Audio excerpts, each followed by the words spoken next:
নমস্কাৰ গাইজ, আশা কৰোঁ সকলোৱে ভালে কুশলে আছে।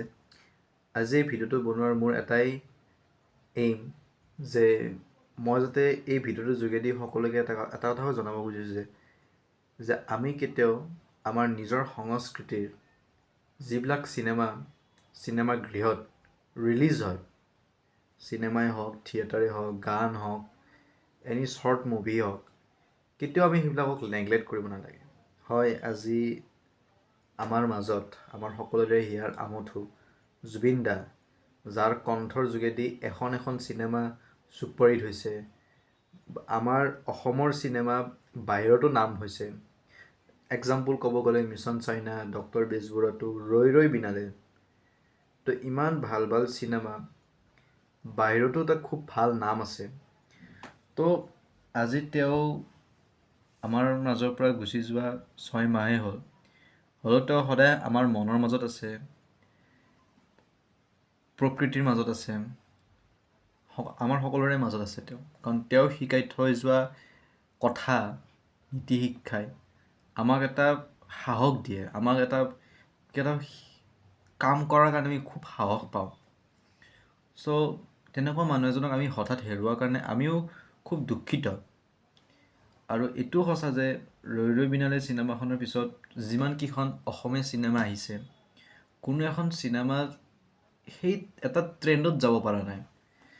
মানে অগ্নিবাণ আহিল, অগ্নিবাণখনো চিনেমা হলত নচলিল বহুত ধৰণৰ ৰিজনত। এসপ্তাহত থাকি কিনে তাৰপিছত কেঞ্চেল কৰা গ'ল। অগ্নিবাণ আহিল, খাকী আহিল, খাকীখনকো মানুহে ইমান ছাপৰ্ট নকৰিলে। হেৰুৱা চন্দ্ৰ বুলি এখন মুভি আহিল, সেইখনকো মানুহে ছাপৰ্ট নকৰিলে। যৌৱনী আমনি কৰে 2, সেইখনকো মানুহে ইমান এটা মানে ভাল নাপালে, নাচালে, বেছিভাগ মানুহে নাচালে। আৰু ৰিচেণ্টলি এখন মুভি আহিছে ভিলেজ ৰকষ্টাৰ 2, সেইখনকো মানুহে ইমান এটা মানে চোৱা নাই। এইটো সঁচা যে যেতিয়ালৈকে জুবিন দাক ন্যায় নাপায় আমাৰ অসম কেতিয়াও শান্ত হৈ নাথাকে। এইটো সঁচা কথা। কাৰণ সকলোৱে এতিয়াও মই বুলি নহয়, প্ৰত্যেকজন অসমীয়াই, অকল অসমীয়া নহয়, প্ৰত্যেকজন ভাৰতীয়ই জুবিন দাৰ ন্যায়ৰ কাৰণে ৰখি আছে। কেতিয়াই ন্যায় পাব, কেতিয়াই ন্যায় পাব। আজি 6 মাহ হ'ল, লাহে লাহে 7 মাহ হ'ব, 8 মাহ হ'ব, কেতিয়াই ন্যায় পাব আমাৰ জুবিন দাই। তাৰ পাছতো ষ্টিল আমাৰ অসমীয়াৰ যিটো কালচাৰ, আমাৰ যিটো অসমীয়াৰ যিটো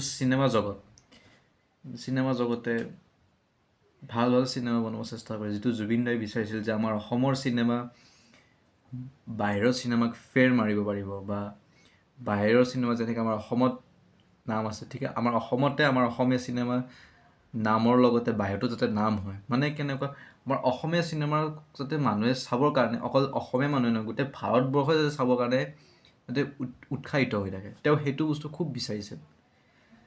আৰু আজি তেওঁ যোৱাৰ পৰাই, তেওঁ যিখন লাষ্ট মুভি দি থৈ গ'ল আমাক, ৰৈ ৰৈ বিনালে, তাৰ পাছৰ পৰা এখনো চিনেমা ধুনীয়াকৈ চলা নাই।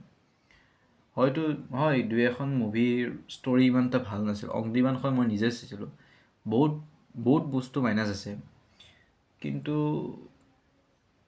আৰু চেষ্টা কৰিছে যে এটা কমাৰ্চিয়েল একশ্যন থ্ৰিলাৰ টাইপ বনাবৰ কাৰণে, তথাপিও ছাকচেছ নহ'ল। বহুত পলিটিক্স সোমাই দিছিল চিনেমাখনত। খাকীখনো বেয়াকৈ ফ্লপ গ'ল। কি কাৰণ নাজানো, কাৰণ মই খাকীখন নিজে চাব নোৱাৰিলোঁ। পাছত চাম বুলি ভাবিছিলোঁ, কাৰণ সময় পোৱা নাছিলোঁ। পিছত এসপ্তাহ পিছত চাম বুলি ভাবিছিলোঁ, কিন্তু চিনেমা গৃহৰ পৰা লাহে লাহে শ্ব' টাইমবিলাক কমিল, যাৰ ফলত চাব নোৱাৰিলোঁ। তাৰমানে চাম বুলিও চাব নোৱাৰিলোঁ। তো খাকীখনৰ ক্ষেত্ৰত মই আকৌ ক'ব নাযাওঁ। হেৰুৱা চন্দ্ৰখনো চাব নোৱাৰিলোঁ। ভিলেজ ৰকষ্টাৰ 2 চলি আছে, কিন্তু পাৰা নাই সময়ৰ কাৰণে। তো সেইটোৱে মানে টাইমিং নিমিলে ন কিছুমান ক্ষেত্ৰত, যে এইটো টাইমত যাই চাব পাৰি, বেলেগ কামো থাকে। তো সেইবিলাক সকলো বস্তু মেনেজ কৰি কিনে এখন চিনেমা চাব যাব পাৰিতো। চেষ্টা কৰিছিলোঁ, কিন্তু পাৰা নাই এতিয়াও। হ'লেও 2-এখন হলত চলি আছে, চেষ্টা কৰিম যাতে যাই চাই আহিব পাৰোঁ ভিলেজ ৰকষ্টাৰ 2।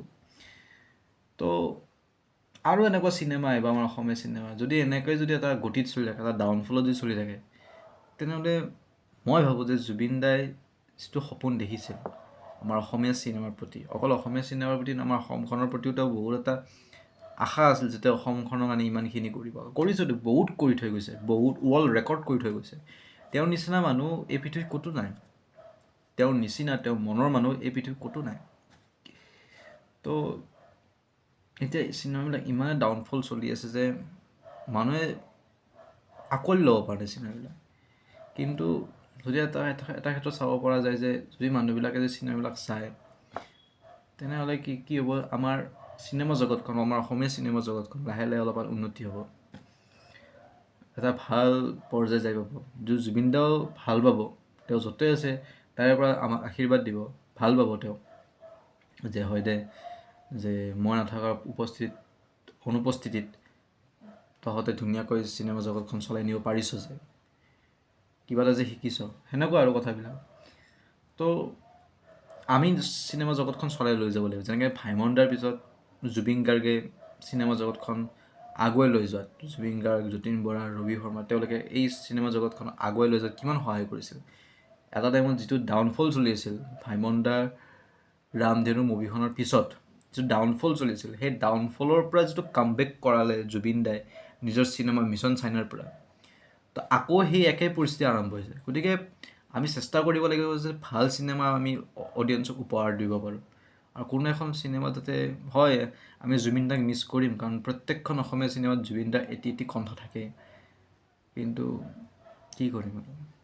আজি আমি জুবিন দাক যেনেকৈ প্ৰত্যেকখন অসমীয়া চিনেমাৰ ষ্টাৰ্টিঙত আগত যেনেকৈ আমি তেওঁক শ্ৰদ্ধাঞ্জলি জনাওঁ এখন ফটোৰ যোগেদি, তেওঁৰ প্ৰত্যেকখন অসমীয়া চিনেমাত যেনেকৈ এটা চিট, তেওঁৰ ফটো এখন ৰাখি, গামোচা এখন দি কিনে, ফুল অলপমান দি কিনে সেৱা কৰি কিনে যেনেকৈ চিনেমাখন আমি আৰম্ভণি কৰোঁ, এই বস্তুটো যাতে আগলৈ যাতে চলি থাকে, কেতিয়াও যাতে সেইটো বস্তু শেষ হৈ নাযায়। অকল অসমীয়া চিনেমাৰ প্ৰতি নহয়, যিমান হিন্দী চিনেমা, ইংলিছ চিনেমা, মই বিচাৰোঁ যে প্ৰত্যেকখন চিনেমা গৃহত এটা হলত যাতে এটা চিট অকল জুবিন দাৰ নামত থাকে। মই সেইটো বস্তু বেছি প্ৰেফাৰ কৰোঁ, যাতে গম পায় যে তেওঁ কোন আছিল, আহিবলগা 100 বছৰ পিছতো যাতে গম পায় তেওঁ কোন আছিল, নতুন প্ৰজন্মই যাতে তেওঁক চিনি পায়। আমিবিলাক যেনেকৈ তেওঁক চিনি পাওঁ, ভালকৈ জানো, ঠিক তেনেকৈ আমাৰ পিছৰ প্ৰজন্মবিলাকো তেওঁক যে চিনি পায় আগন্তুক সময়লৈকে, সেইটো বস্তু ইম্পৰ্টেণ্ট। আৰু ভাল চিনেমা বনাওক, কাৰণ জুবিন দাই যেনেকুৱা চিনেমা বনাম বুলি ভাবিছিল, যেনেকুৱা চিনেমা দেখাম বুলি, চিনেমা বনোৱাৰো বহুত বস্তু কথা আছে, যেনেকৈ ষ্টৰীৰ ক্ষেত্ৰত বহুত ধৰণৰ এনেকুৱা ক্ৰাইটেৰিয়া থাকে। তো সেনেকুৱা আপোনালোকে এপ্লাই কৰি কিনে ভাল চিনেমা বনাওক, ভাল চিনেমাবিলাক আগুৱাই লৈ যোৱাত সহায় কৰক। আৰু যদি ডাইৰেক্টৰ, প্ৰডিউচাৰে, যদি ৰাইটাৰে যদি ভাল চিনেমা বনায়, তো ডেফিনেটলি অডিয়েঞ্চে আঁকোৱালি ল'ব। হয়তো এনেকুৱা হ'ব পাৰে যে যিবিলাক ষ্টৰী বনাইছে ৰৈ বিনালেৰ পিছত মানুহৰ ভাল লগা নাই ইমান এটা, কিন্তু ইমানো সেনেকুৱা নহয় যে খুব বেয়া ষ্টৰী, চাব পৰাকৈতো বনাইছে, তো মানুহবিলাকে একচেপ্ট কৰা নাই। এইটো মানে খুব বেয়াকৈ ডাউনফল হৈ আছে, মানে লাহে লাহে মানে মানুহৰ অসমীয়া চিনেমাৰ প্ৰতি নিচাটো কমি যাব। সেইটো বস্তু জুবিন দাই কেতিয়াও হোৱাটো বিচৰা নাছিল। গতিকে আমি চেষ্টা কৰিব লাগিব যাতে আমি অসমীয়া ভাল অসমীয়া চিনেমা বনাই কিনে যাতে আমি মানুহবিলাকক আকৰ্ষিত কৰি ৰাখিব পাৰোঁ, মনোৰঞ্জন দিব পাৰোঁ, কিবা এটা শিকাব পাৰোঁ, যিটো জুবিন দাই বিচাৰিছিল। বহুত বস্তু শিকাব পাৰোঁ, যাতে গছ কেতিয়াও নাকাটিব, ফুলবোৰ কেতিয়াও নিচিঙিব, মানুহক সহায় কৰক, মানুহৰ প্ৰতি ভাৱ ভক্তি ৰাখক, যিটো আমি কওঁ নৰসেৱাই প্ৰকৃত নাৰায়ণ সেৱা, যিটো আমি কিতাপত পঢ়িবলৈ পাইছিলোঁ। সেইবোৰ কথাই জুবিন দাই বিচাৰিছিল, সেইটো বস্তু আমিও কৰিব লাগিব। গতিকে এই ভিডিঅ'টো বনোৱাৰ মোৰ এটাই লক্ষ্য যে আহিবলগীয়া যিমান অসমীয়া চিনেমা আছে আপোনালোকে ধুনীয়াকৈ চাওক, ভাল হৈছে বেয়া হৈছে কমেণ্ট দিয়ক, যাতে ডাইৰেক্টৰ, প্ৰডিউচাৰবিলাক আকৌ ভাল চিনেমা বনাব পাৰে, আৰু কেতিয়াও জুবিন দাৰ অস্তিত্ব যাতে কোনো পাহৰি নাযায়। আৰু চেষ্টা কৰিব যাতে আহিবলগীয়া প্ৰজন্মবিলাকো আমি যেনেকৈ জুবিন দাক চিনি পাওঁ ভালকৈ, হয়তো ইমানো ভালকৈ চিনি নাপাওঁ যিমান বেলেগে চিনি পায়, তথাপিও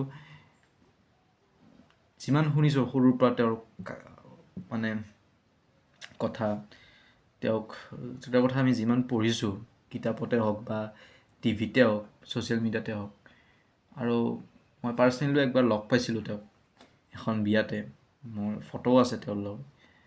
তো তেতিয়া ইমান ভাল কথা পতা হোৱা নাছিল। আৰু ৰিচেণ্টলি মই কেইদিনমান আগত, মানে 6-7 মাহমান আগতেই মোৰ বন্ধুৱে লগ কৰিব গৈছিল, মোকো লগ ধৰিছিল, কিন্তু বহুত ৰাতি হৈ গৈছিল কাৰণে মই যাব নোৱাৰিলোঁ।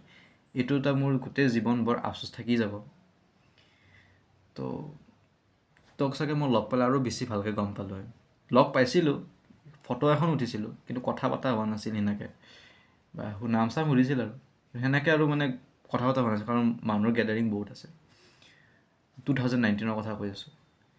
কিন্তু 7 মাহমান আগত যদি তেওঁক মই মানে মোৰ যদি অকণমান যদি ছেক্ৰিফাইচ কৰি মই ৰাতিটো যদি তেওঁক যদি লগ কৰিবৰ কাৰণে যদি মই কাহিলীপাৰা গ'লোঁ হয়, চাগে মই আৰু অলপ বেছি ভালকৈ গম পালোঁ হয় তেওঁৰ বিষয়ে।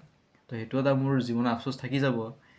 কাৰণ তেওঁৰ সৰুৰ পৰা তেওঁৰ গান শুনি শুনি ডাঙৰ হৈছোঁ যিহেতু। সেয়ে তো আমি সেইটোৱে যে আমি অসমীয়া চিনেমাবিলাক আগুৱাই লৈ যোৱাত সহায় কৰিব লাগিব। কাৰণ আমি যিমানে চেষ্টা কৰিম সিমানে অসমীয়া চিনেমা জগতখন উন্নতি হ'ব। আৰু শেষত মই এটা কথাই ক'ম, জাষ্টিছ ফৰ জুবিন গাৰ্গ, আমাক ন্যায় লাগিবই। ধন্যবাদ।